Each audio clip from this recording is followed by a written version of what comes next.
Hey guys, it is Monday here in West Virginia, so it's time for us to do our Mopar Monday. And today we're taking a look at a couple of winged warriors from Greenlight. And I'm talking about the 1969 Dodge Daytona. We have one of the first releases from Greenlight and one of the latest releases from Greenlight to show you how much they've evolved throughout the years in good and bad ways. So we'll start with our old one. This is the Barrett Jackson auction block series. Now, this auction block series, what I remember is that it would also contain like Mech, Barrett Jackson, and I think that was about it. But I think nowadays they have a Barrett Jackson series, if I'm right. I'm not sure on that though. But anyways, this is your auction block series. This is let's see what series this was. I think series 6. Yeah, series 6. And the copyright on this is from 2008, so it would have been like a 2009 release. So this thing is about 14 years old. And anyways, this is actually my first, well, these two are my first Greenlight Daytonas for my new collection that I started about a year and a half ago. I just have 2 Daytonas from M2 in my collection. I was kind of surprised that that's all I had for Daytonas, because I used to have a ton of Daytonas, a lot of chase ones, super chase ones, and stuff like that. It seemed to be like one of my main like Mopars to collect, but this time around, I don't know. Maybe it's because I'm not into the chase stuff so much, or maybe it's because they're not readily available to me like they were in the Philippines. They were still hard to find in the Philippines, but not as many people wanted them there as we want them here. So they were easier to obtain at a lot cheaper price too. Hence why I had so many chase ones. So anyways, let's go ahead and get this guy open. This one I actually just got like 3 days ago, and the new one I just got not yesterday, but it was Saturday.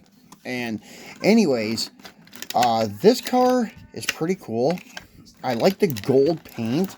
It's kind of a, almost knocked that guy off. That wouldn't have been good. I don't know, kind of like a matte gold finish, kind of. I don't know.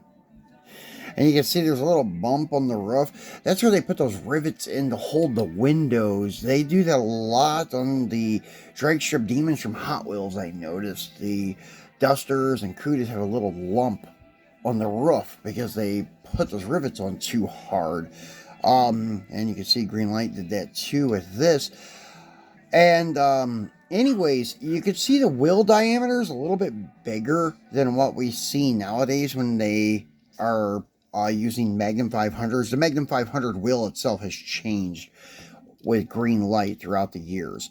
And one of the big things people complained about with the older ones was these wide tires. Well, they haven't totally done away with it in all the Greenlight wheels, but they have with the Magnums. I think for the most part, I think they still use these older Magnum style wheels, but they're rarely seen. The other Daytona we have has the new style with the narrower tires. And this one's numbered. This is number 4,304. I'm not sure how many they said that they produced of this model.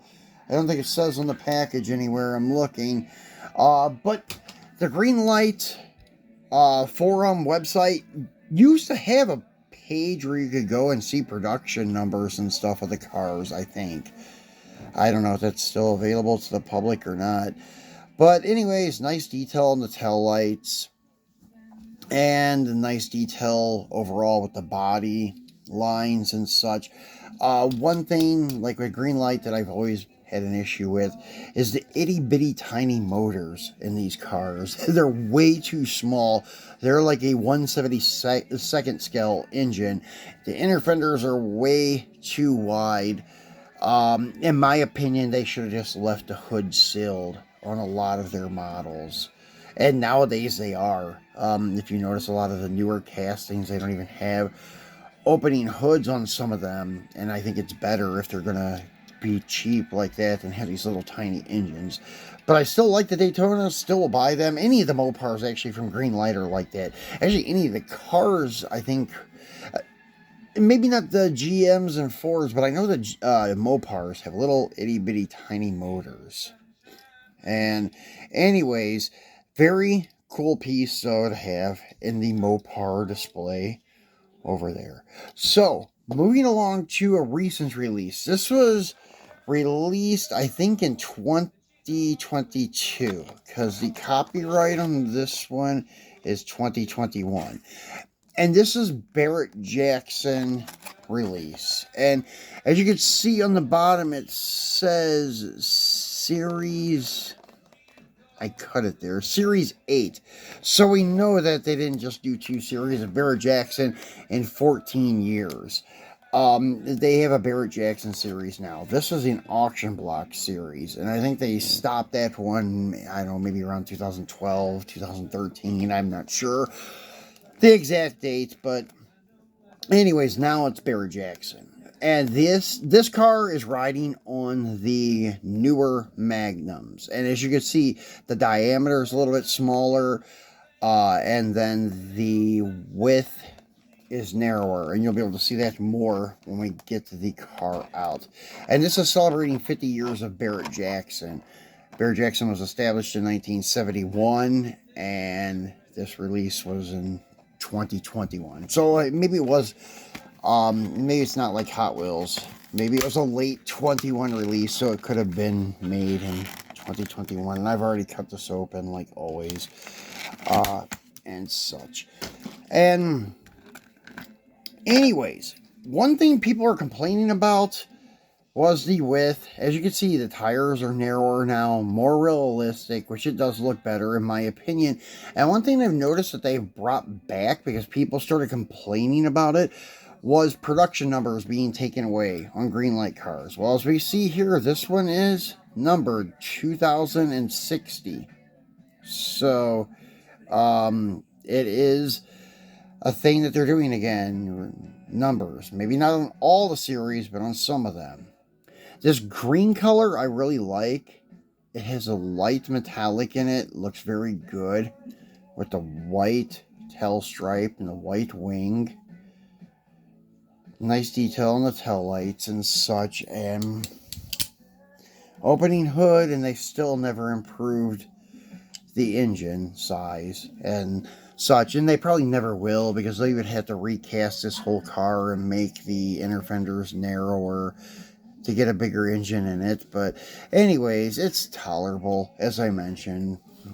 But one day I'd like to pick up one of the Racing Champions Mint Dodge Daytonas and do a comparison of the Greenlight, the M2, and the Racing Champions. I think they are all nice, but overall, I think maybe M2 would be my favorite. I don't know. I've never owned a Racing Champions Mint, so it's hard to say. But maybe one day I'll pick one up and we can do a 3-way comparison. So it's cool to have a couple more Daytonas in the collection and finally have Greenlight ones again. And I did order another one, but it just didn't come in yet. It's the ugly one, actually. A lot of people would say, but it's very unique and it's part of Mopar history. It's the, I don't know, kind of like a pea green colored Daytona, and I think it has a white tail stripe. And it has the vinyl top on it called the Mod Top. It is one that has like a floral print on it. Kind of like, I don't know, like kitchen tables and chairs were done with back in the 70s and 80s. It looks like my old kitchen dinette set when I was a kid. I remember my parents had this pea green metal framed but it had white pads with a green and yellow floral print on the seats and stuff. And that's what the top on this car looks like. The only thing I do not like about the car is it has a thin white wall tire, which that can be easily changed. You can flip the tires and have a black wall, and I may do that.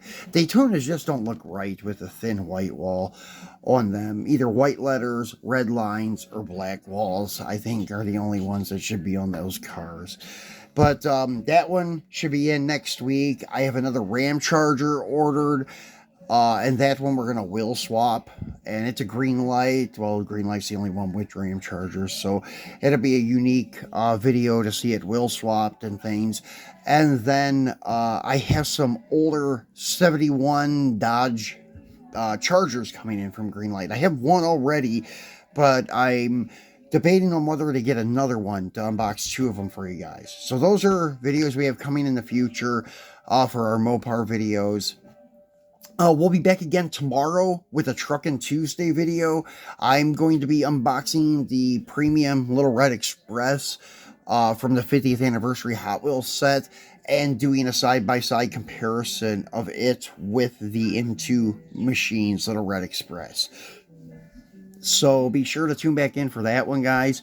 Enjoy the start of your week and your Monday.